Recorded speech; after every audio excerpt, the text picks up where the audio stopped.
This tape contains recordings of breath sounds that you are likely to hear while examining the chests of both normal individuals and patients with pulmonary disease. To hear the sounds reproduced most realistically, you should listen to the tape through a stethoscope. Be sure that the earpieces are pointing forward. Then hold the bell 2 to 3 inches from the speaker of your tape recorder. If you place the bell on the speaker, you will hear more noise than breath sounds. If you listen to the sounds without a stethoscope, they will sound unnaturally loud and booming.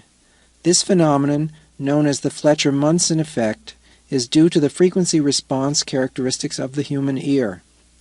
On some of the sounds on this tape, you will hear a short beep just before or during inspiration.